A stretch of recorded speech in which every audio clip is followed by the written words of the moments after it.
बचपन और जवानी तो पंख लगाकर उड़ जाते हैं, लेकिन बुढ़ापा काटे नहीं कटता। तो क्यों न हम हमारे बुढ़ापे को भी शानदार, मजेदार और जानदार बनाएं। आज के इस वीडियो में बहुत ही सिंपल टिप्स आप लोगों को मैं बताने वाली हूँ, जिससे आप अपने आप को खुशहाल कर सकते हैं अपने जीवन की संध्या में भी।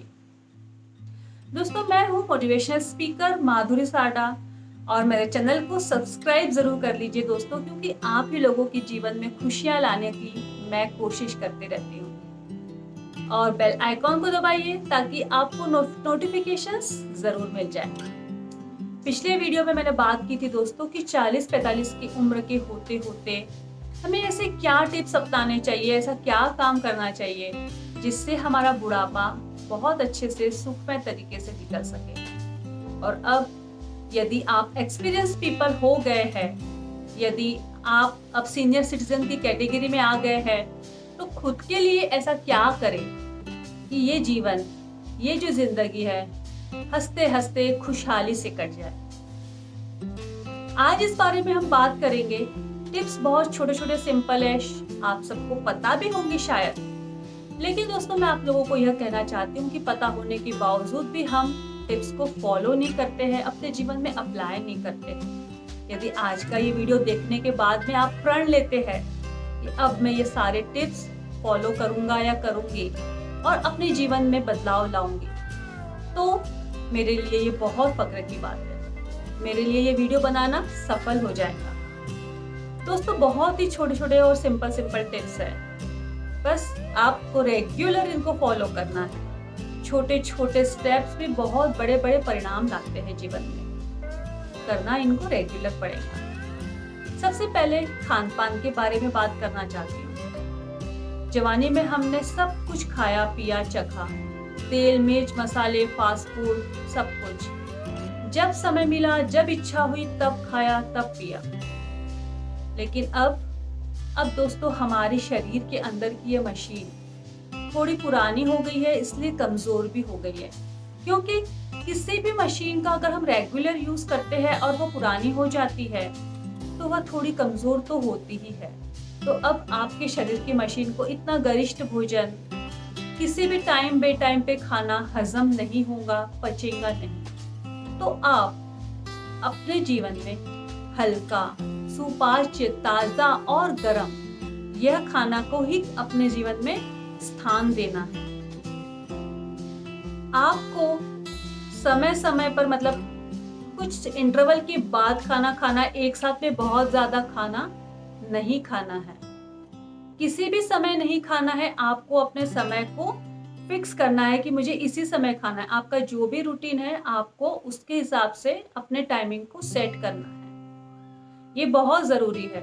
यदि आपने अभी कुछ खाया है और आपने थोड़ी ही देर बाद कुछ और खा लिया, तो इस तरह से आपको अपचन हो सकता है, आपको गैसेस की प्रॉब्लम हो सकती है, आपका जी मिचला सकता है। और हम कहते हैं कि बुढ़ापे में ये सारे प्रॉब्लम्स होते ही है, मुझे ये सारी तकलीफें हैं, जबकि हम हमारे खान पान पर ध्यान नहीं दे रहे हैं। यदि आपको बीपी है, शुगर है या कोई भी तकलीफ है, तो उसके अनुसार ही आप अपना आहार लीजिए। आपको जो चीज जरूरी नहीं है, जो चीज आपको नहीं खाना चाहिए, वो नहीं खाना है।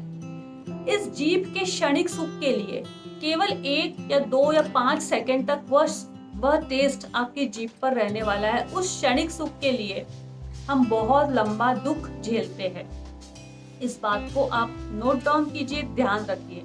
तो उस क्षणिक सुख के लिए आप अपने आप को लंबे दुख में ना डालिए। उसके बाद में जो आपको दवाइयाँ और जो आपको तकलीफें हैं, उसको सोचिए कि नहीं, आपको उसकी वजह से अब ये चीज नहीं करती है। अपना डाइट में आप दूध, दही, फल, फ्रूट, मेवे, सब्जियां, ग्रीन वेजिटेबल्स, सेरेल्स, ये सारी चीजों को इस्तेमाल कीजिए, क्योंकि आपको प्रोटीन, विटामिन्स, मिनरल्स, कार्बोहाइड्रेट्स, सारी चीजों की आपको जरूरत है। आप इस उम्र में भी स्ट्रॉन्ग रहे, हेल्दी रहे, आपके बोन्स मजबूत रहे, आपकी सारी नसें, नाड़ियां, कोशिकाएं ठीक रहे, ये बहुत जरूरी है।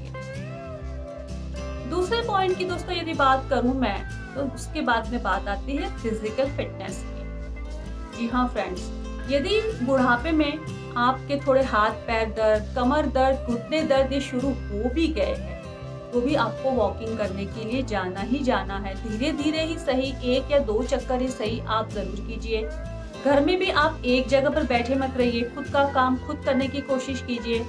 घर वालों की हेल्प भी कर सकते हैं ताकि आपके शरीर में हल्कापन रहे, आपकी बॉडी थोड़ी फिट रहे, आप में भारीपन ना आ जाए, ये बहुत ज़रूरी है। योगासन हल्के फुल्के कर सकते हैं, फेस योगा कीजिए, बॉडी को मूवमेंट की योगा कीजिए, स्ट्रेचिंग कीजिए, हास्यासन, सूर्य नमस्कार कीजिए, प्राणायाम कीजिए हल्के फुल्के, अनुलोम विलोम, भस्त्रिका, कपालभाति, ये सारे ओंकार, ये बहुत अच्छे प्राणायाम है। इससे आपका मेंटल फिटनेस तो रहेगा ही, फिजिकल फिटनेस भी रहेगा, वात पित्त कफ के बैलेंस रहेंगे।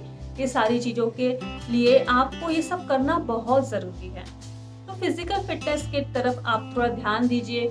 आप इसे ग्रुप में कीजिए, आप गार्डन में जाके कीजिए, फ्रेंड्स लोगों के साथ कीजिए, आपको मजा भी आएगा और आपकी बॉडी बहुत हेल्दी रहेगी और फिट रहेगी। रेगुलर आप इस चीज को फॉलो कीजिए और आपकी जो भी प्रॉब्लम्स रहते हैं, दुख दर्द वगैरह के, उनके लिए आप थोड़ा बहुत उपाय करते ही है और करते रहिए, वो जरूरी है, अच्छी बात है वो सब कुछ करना।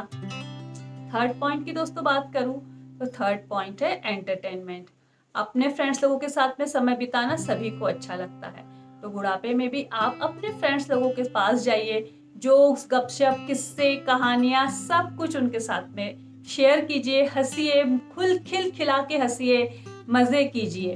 आपको जो भी किताबें पढ़नी अच्छी लगती है वो किताबें पढ़िए, आपको जो चीज करना अच्छा लगता है वो कीजिए। यदि आपको बागबानी पसंद है, आपको गिटार बजाना पसंद है, आपको क्लासेस करना पसंद है, नई नई चीजें सीखना पसंद है, तो आप वो कीजिए। आपको क्लासेस लेना पसंद है वो कीजिए। आपको टूर पे जाना पसंद है, आप टूर पे जाइए। कुछ समय के आपको अकेलापन जो भी आपको महसूस होता है, बोरियत, अकेलापन, ये सारी चीजें आपकी दूर हो जाएंगी। तो अपने आप को इस तरह से खुश रखने की कोशिश नहीं करना है, रहना ही है। मैं नहीं कहूंगी कि आप कोशिश कीजिए, आपको दिल से ये सब कुछ करना है और दिल से खुश रहना है। रहन सहन, ये है नेक्स्ट पॉइंट। बुढ़ापा आ गया इसका मतलब ये नहीं कि आप किसी भी तरीके से रहे, कैसे भी रहे, हमें तो कौन देखने वाला है, नहीं। आप अपने आप को स्वच्छ रखे, स्वस्थ रखे, व्यवस्थित रखे। नए नए चीजें खरीदे, नए नए कपड़े पहनिए, धुले हुए, प्रेस किए हुए अच्छे से कपड़े पहनिए। आप अपने बालों को, अपने नाखून, अपनी दाढ़ी, सब कुछ एकदम व्यवस्थित रखिए। आप अपने घर के आसपास सफाई रखें, व्यवस्था रखें, अपना रूम टिप टॉप रखें। ये सब कुछ जब आप करते हैं तो आपको अंदर से खुशी महसूस होते हैं। आप मेंटली मतलब मानसिक तौर से आप खुश रहते हैं, आप फिट रहते हैं। तो ये काम करने से आपको बहुत अच्छा फील होगा कि हाँ, हम खुद के लिए भी जी रहे हैं, खुद के लिए कुछ कर रहे हैं। ये वाली जो फीलिंग है ये हमें खुशियां देती है। अब बात करते हैं मेंटल फिटनेस की। मेंटल फिटनेस के लिए आप अपने आप को व्यस्त रखिए, समाज सेवा जैसे किसी कार्य में जुड़ जाइए जहां पर आपको आपके दोस्त भी मिलेंगे, लोग भी मिलेंगे जिससे आप बात कर पाओगे और आपको खुशी मिलेगी। आप अपने परिवार के किसी काम आए, उनके कार्यों में दखल अंदाजी ना करें और अपने आप को, अपने स्वभाव को सरल रखें, उनके कार्यों में मीन मेख ना निकाले। जब आप जितना सरल रहते हैं ना, उतना ही आपका मेंटल पीस बना रहता है। और जितना ही हम अकड़ते हैं, जितना ही हम गुस्सा होते हैं, हमारा जो मेंटल पीस है वो हर्ट होता है और हम दुखी होते हैं और हम अपने आप को बैलेंस नहीं कर पाते इस उम्र में, और हमें पूरी दुनिया गलत लगती है, खराब लगती है, नकारात्मक लगती है। तो अपने मेंटल पीस को बरकरार रखने के लिए आप अपने आप को खुश रखिए। दोस्तों, पूजा पाठ, ध्यान, उपासना, इन सबको अपने जीवन का अभिन्न अंग बना लीजिए। इससे भी आपका मेंटल फिटनेस बना रहता है। इसके अलावा यदि दोस्तों मैं बात करूं तो आप खुद के हेल्थ का तो ध्यान रख ही रहे, आपकी दवाइयाँ, ये सारी चीज़ों का ध्यान रखिए, आपका डाइट का ध्यान रखिए। जब ये सारी चीज़ें आप खुद से करते हैं, खुद का काम खुद से करते हैं, तो आपका मेंटल फिटनेस अच्छे से बना रहता है। मेडिटेशन कीजिए, खुद भी कीजिए, लोगों को भी सिखाइए। लोगों को कुछ जो भी आप अच्छा अपना अनुभव सिखा सकते हैं, जो आपने ज़िंदगी में बहुत कुछ अच्छा अचीव किया है, अब आप उसे लोगों में बाँटना शुरू कीजिए। जब आप इन सब चीज़ों को बाँटते हैं, तो आपका जो मेंटल पीस है, जो मेंटल फिटनेस है, वो बहुत गुना बढ़ जाता है। और मैंने इसके पहले जो भी सारे पॉइंट्स बताए, वो सारे मेंटल फिटनेस के लिए उपयोगी हैं। फ्रेंड्स, वीडियो कैसा लगा मुझे ज़रूर कमेंट करके बताइए और नेक्स्ट वीडियो भी बहुत सारे अच्छे आने वाले हैं, उन सब का ज़रूर वेट कीजिए। तब तक के लिए take care, keep smiling friends.